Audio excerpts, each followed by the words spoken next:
What's up guys, it's Man over here. So we were really early to record our video. It was like around 1 a.m. I think. Mga alauna ng gabi. Umaga na pala kaya doon ako nakapag-record para sa ating day 3 ngayon. And ito na. So sa game na to maganda yung composition namin kasi yung Hirara namin dito magaling talaga maglaro.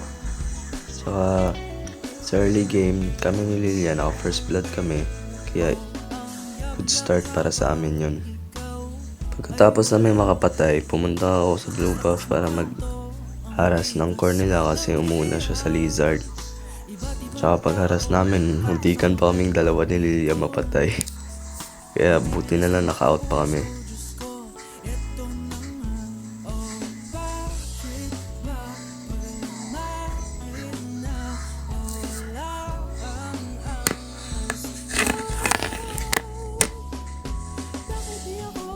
Nakita ko yung MM namin na nahihirapan kaya tinulungan ko siya sa baba.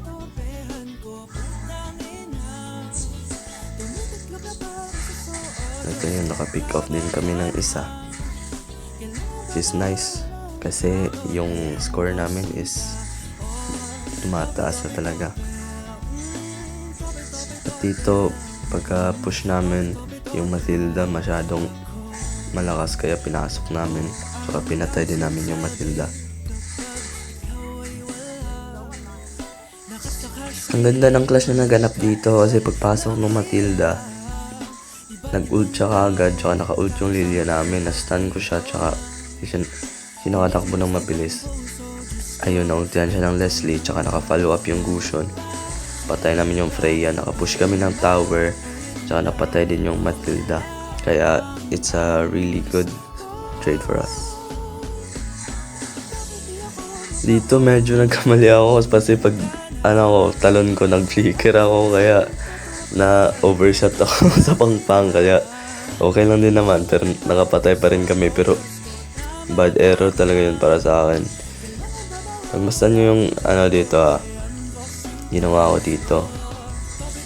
Pag first kill ko hindi pa rin tumama kaya yun pa rin. Buti na lang yung Hirara namin ang galing talaga kaya naka-pick off kami, naubos namin yung 3. Saka nakuha pa namin yung Lord dito.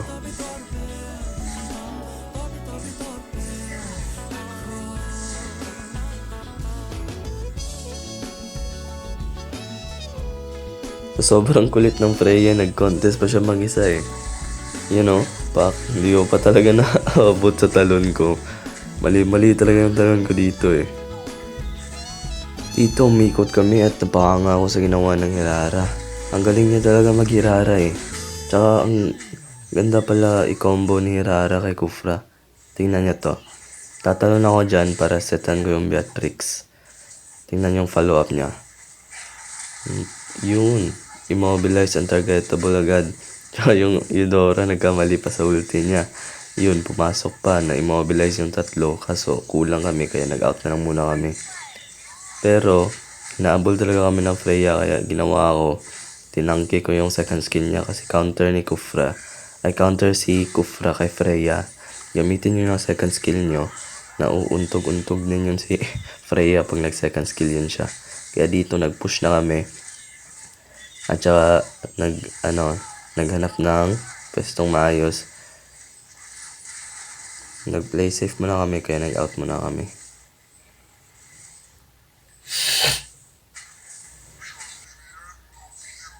Dito ang ganda ng start sa clash namin. Kasi agad-agad namin nabigyan yung mga kalaban. Tingnan nyo yan. Ayun. Down 1 na sila. Tsaka yung Pakito, Masim. Tsaka sinuntok yung bola-bola ko kaya bumabanda-banda siya. Dito tingnan nyo yung ginawa ng Hirara. Magsiset ako dyan eh. Pag set ko dyan, 2 yung mahuli na stun. Tsaka pumasok yung Hirara, immobilize. Kaso nakasisave yun yung 2. Pero buti na lang may MM kami. Tsaka na-burst sila. Yun. At doon na kami nanalo. Yun na nga. Good game. And peace.